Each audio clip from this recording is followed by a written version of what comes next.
நம்ம பார்க்க போறது நாளைய தினம் பாத்தீங்கன்னா ஆணி உத்திரம். நாளைய தினம் வரக்கூடிய இந்த ஆணி உத்திரத்துல நம்ம செய்ய வேண்டியவை என்னென்ன, அதனால நமக்கு கிடைக்கக்கூடிய பலன்கள் என்னென்ன அப்படிங்கறத நம்ம தொடர்ந்து பார்க்க போறோம். புதன் பகவானுக்குரிய மிதுன ராசியில சூரிய பகவான் பிரவேசிக்கக்கூடிய மாதம் தான் இந்த ஆணி மாதம். தமிழ் மாதங்கள்ல 3வது மாதமா வரக்கூடியதுதான் இந்த ஆணி மாதம். ஆணி மாதம் அப்படின்னாலே எல்லாருக்கும் முதல்ல ஞாபகத்துக்கு வர்றது சிதம்பரத்துல இருக்கக்கூடிய நடராஜ பெருமானா இருக்கக்கூடிய சிவபெருமானுக்கு செய்யப்படக்கூடிய ஆணி திருமஞ்சன சிறப்பு பூஜை வழிபாடுகள் தான். அவ்வளவு சிறப்புகள் வாய்ந்த இந்த ஆணி திருமஞ்சனம் பாத்தீங்கன்னா நாளைய தினம், அதாவது 12/7/2024 அன்னைக்கு வருது.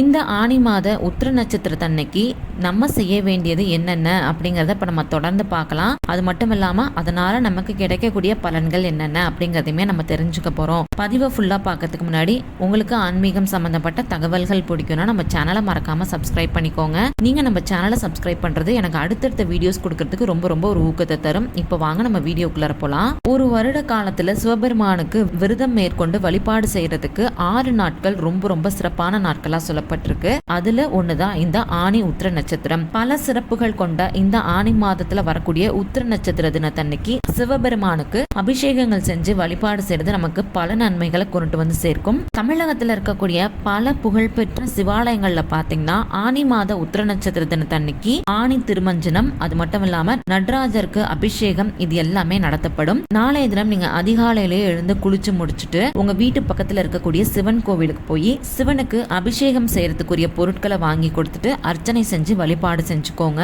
இதை நீங்க செய்யறப்ப எவ்வளவு பெரிய நோய் நொடிகள் உங்களுக்கு இருந்தாலும் கண்டிப்பா அது நீங்கும். வாழ்க்கையில இருக்கக்கூடிய கஷ்ட நிலை அப்படிங்கிறது கொஞ்சமா குறைஞ்சு வளமான வாழ்க்கையானது கிடைக்கும். உத்திர நட்சத்திரம் அப்படிங்கறது பாத்தீங்கன்னா சூரிய பகவானுக்கு உரிய நட்சத்திரம். ஜாதகத்துல சூரிய கிரகத்தால ஏற்படக்கூடிய தோஷங்களுடைய பாதிப்புகள் குறைஞ்சு நன்மைகள் அதிகரிக்கணும் அப்படின்னா நாளைய தினம் நம்ம கண்டிப்பா இந்த ஆணி உத்திர வழிபாட மேற்கொள்ளணும். அது மட்டும் இல்லாம நாளைய தினம் இந்த ஆணி உத்திர தினம் பாத்தீங்கன்னா முருகப்பெருமானுக்கே உரிய சஷ்டி தினத்துல வந்திருக்கிறது ரொம்ப சிறப்பு.